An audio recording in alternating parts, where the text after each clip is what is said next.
Olá, tudo bem? Vamos falar aqui sobre o conceito de antropoceno. O que é isso? Primeiramente, vocês devem se lembrar, assim, lá da época do colégio de vocês, sobre a nossa escala de tempo geológico. Vocês provavelmente já foram familiarizados com nomes como Jurássico, Cretáceo, Pleistoceno, Holoceno, enfim. Supostamente, nós ainda estamos no Holoceno. E esse período começou mais ou menos há uns 11 mil anos atrás, quando começou o degelo do planeta, o nível do mar aumentou, enfim. Só que assim, no ano 2000, numa reunião de cientistas lá no México, um cientista holandês, o Paul Crutzen, ele falou o seguinte: não, parem com isso, não estamos mais no Holoceno, nós estamos no Antropoceno.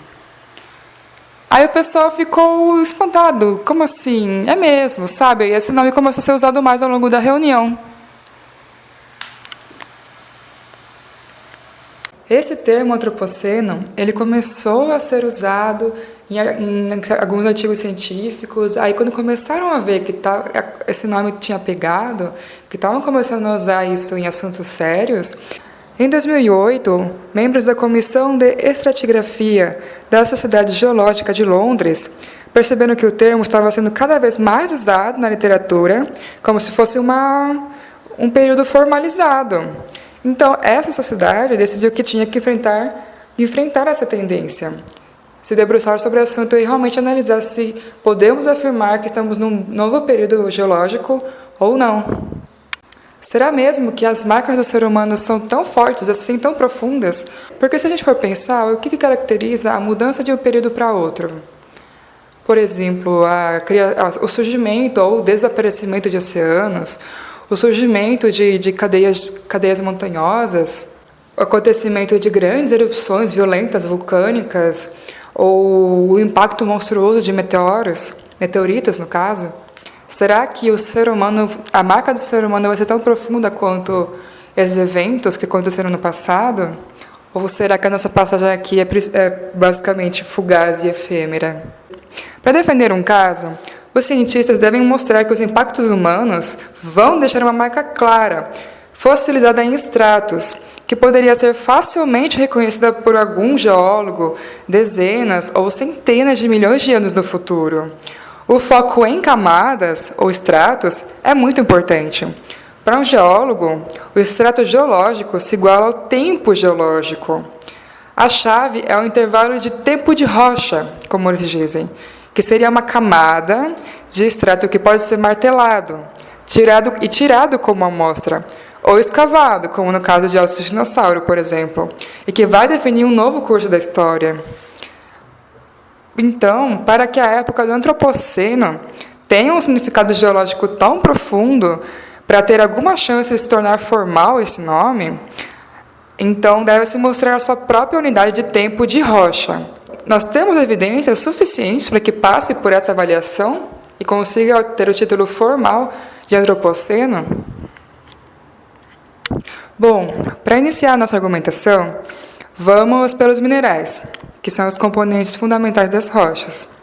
Geralmente, assim, na natureza, os metais estão quase sempre associados a diversos óxidos, carbonatos e silicatos.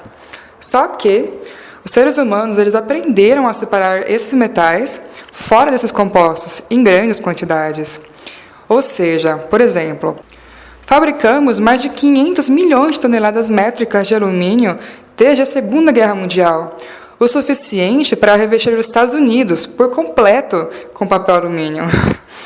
Então, à medida que espalhamos bilhões de latinhas, eletrodomésticos, forros de maços de cigarros e outros resíduos pela paisagem e em aterros sanitários, o alumínio puro está se tornando, sim, parte das camadas modernas de sedimentos. Outro item que disparou depois da Segunda Guerra Mundial foi o plástico. Por quê? Porque ele é atraente para nós porque ele é resistente à decomposição e ele tem grande durabilidade. Atualmente, cerca de 300 milhões de toneladas são produzidas por ano. E isso é quase o valor da massa corporal de todos os seres humanos juntos no planeta Terra. A assinatura do lixo plástico no solo é forte o suficiente, mas ainda mais significativa do que isso, em termos geológicos, é nos oceanos. é que assim, muitas criaturas marinhas, elas comem esses plásticos e vão acabar na lama do fundo do mar quando morrem. Esse é o primeiro passo para a fossilização. E outra coisa, tem um outro item que é invisível para os nossos olhos, mas é ainda mais difundido, que são os microplásticos, que são, por exemplo, fibras que se soltam de roupas sintéticas, por exemplo. Então, mesmo no piso de oceanos remotos, os pesquisadores estão encontrando milhares de fibras em cada metro quadrado de lodo. As rochas feitas pelo homem também estão em toda parte. Por questão de puro volume, o concreto agora reina supremo. Assim, nós já fabricamos algo como 500 bilhão de toneladas métricas até os dias atuais. Isso representa cerca de 1 quilo de concreto para cada metro quadrado da superfície da Terra. O concreto sobre essas superestruturas de edifícios, estradas e barragens, e agora é comum que se encontrem fragmentos quebrados no solo revirado debaixo de vilas e cidades. Isso é uma assinatura de rocha do Antropoceno, juntamente com tijolos e cerâmicas feitos pelos homens. Essas massas enormes de rocha que fazemos impregnam a parte superior da crosta terrestre, que também estamos redistribuindo quando grandes máquinas cavam e aram o solo para construir edifícios e produzir alimentos. Os seres humanos agora mudam mais sedimentos do que as forças naturais, como rios e ventos. Além desse aspecto com os vestígios minerais, a gente também tem que ver as impressões digitais químicas.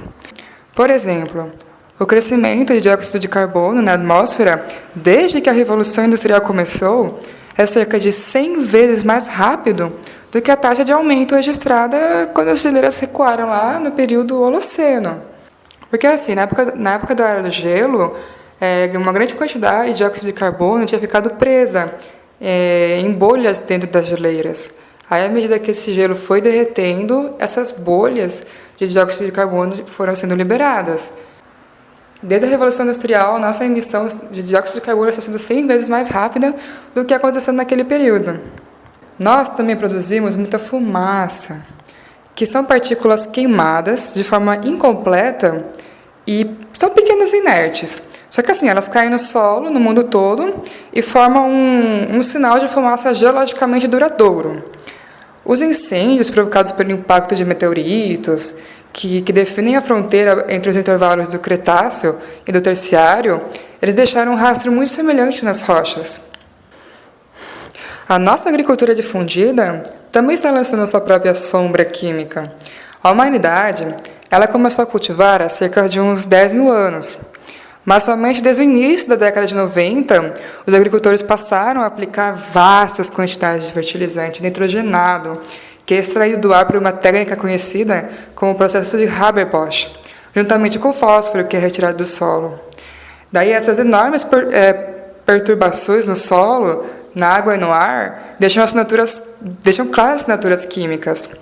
Também, o escoamento de fertilizantes a partir de campos de exploração agrícola para dentro de córregos e rios e também para o mar estimula bastante a produção de plâncton. E quando esse plâncton morre e cai, cria zonas mortas que agora estão sufocando a vida no fundo do mar, ao longo de centenas de milhares de quilômetros quadrados, todos os anos.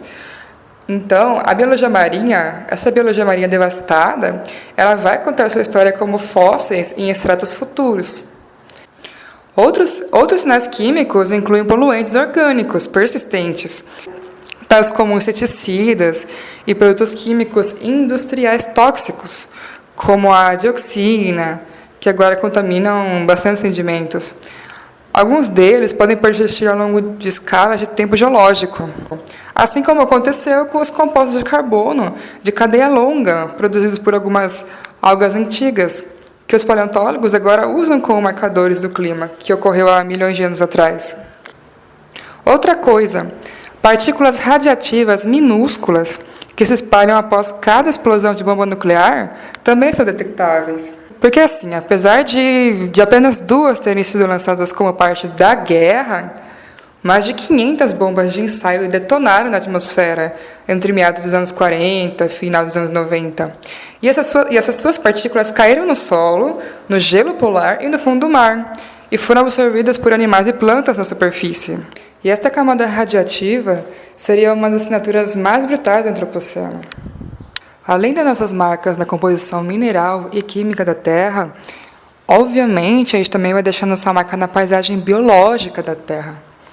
A gente se apropria de cerca de 25% da produção biológica total da Terra para suprir as nossas necessidades. E daí, como resultado, a gente representa cerca de 1/3 da massa de todos os vertebrados terrestres. E o pequeno número de espécies que projetamos para se tornarem nosso alimento vão compor a maior parte restante dos outros 2/3. Então, assim, animais selvagens, que são marginalizados, constituem 5% ou menos dos vertebrados. Ao colonizar tantas terras do planeta, a gente reformula de forma bem abrangente o que é da vida selvagem. Também, propositalmente ou acidentalmente, transportando animais e plantas por todo o globo. Dessa forma, a gente acaba homogeneizando a biologia em todo o mundo. Nós também estamos matando tantas espécies que daqui a 1 século ou 2, a biodiversidade do planeta poderia tomar um golpe tão catastrófico como o que aconteceu quando os dinossauros desapareceram. Essas transformações vão aparecer no futuro distante como sendo um interruptor de um conjunto de fósseis para outro. Até o momento, quando a gente pensa em vestígios fósseis, a gente pensa em pegada de dinossauro, tocas de vermes marinhos. Enfim, só que nós, seres humanos, vamos levar a manufatura desses vestígios fósseis a patamares completamente novos. As nossas minas e perfurações penetram vários quilômetros para dentro do solo, de modo tão profundo que esses vestígios deixam cicatrizes permanentes no planeta. Alguém pode achar estranho, nós já estamos aqui há tão pouco tempo e nossas marcas já sejam tão profundas na Terra. Mas assim, por exemplo, o ataque de um meteorito colocou fim ao período Cretáceo. A onda de choque dele foi imediata e terminou em poucas horas. Só que os seus efeitos reformularam a biologia por milhões de anos. E as reverberações continuam até hoje. Então, sem esse meteorito, é possível que nós nem estivéssemos aqui agora. Os dinossauros poderiam ainda estar governando a Terra. O impacto da humanidade foi rápido, embora não tão súbito quanto o meteorito. Mas esse impacto poderia, da mesma forma, mudar o planeta, de modos que serão percebidos muito depois de desaparecermos. Muitas tendências estão se acelerando, e algumas, como a extinção de espécies, a mudança climática e a elevação do nível do mar, essas tendências estão em estágios iniciais. Independentemente de quando a era do combustível fóssil terminar, os seus efeitos vão se diluir bem devagar, ao longo de muitos milênios. Então é isso, gente. Obrigado por terem ouvido. A fonte de tudo que eu falei vai estar aqui na descrição desse vídeo. Até mais!